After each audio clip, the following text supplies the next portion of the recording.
Los Angeles, Variety.com, it turns out Dwayne Johnson was no match for Dracula and Company. Hotel Transylvania 3, Summer Vacation, topped the domestic box office charts with $44 million from 4,267 locations, while Dwayne Johnson's Skyscraper washed up with a paltry $25.50 from 3,782 theaters.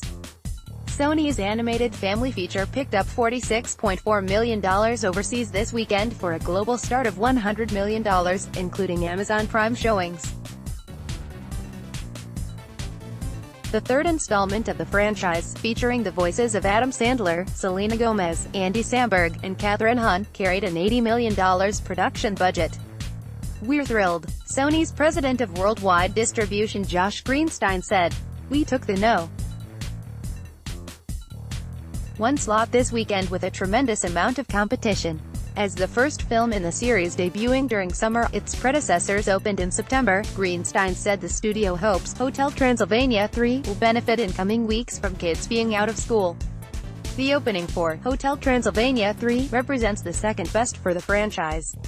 The first film, 2012's Hotel Transylvania, bowed with $42 million, while the sequel started with $48 million. Skyscraper's debut wasn't enough to secure the No. 2 slot, which went to the second weekend of Marvel's Ant-Man and the Wasp with $29.5 million from 4,206 locations. The superhero sequel picked up another $35.3 million internationally, taking its global total to $284 million. Domestically, the Paul Rudd and Evangeline Lilly-led tentpole earned $133 million, while overseas it has made $151 million.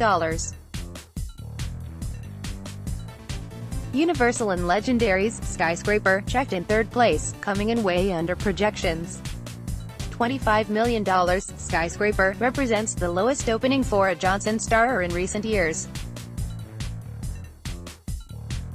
The studio is banking on his massive international following to justify the film's pricey $125 million budget. It boasts in China, where the action film is set next weekend. Universal's head of domestic distribution Jim Moore emphasized Skyscraper's reliance on overseas markets.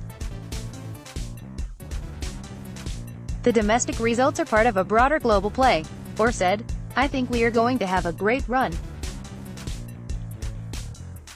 It's not all about opening weekend."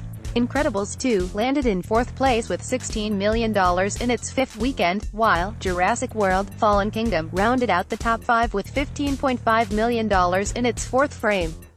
However, that order could fluctuate when final numbers are tallied on Monday. Disney Pixar's Incredibles 2 is now the 9th highest domestic release of all time with $535.8 million.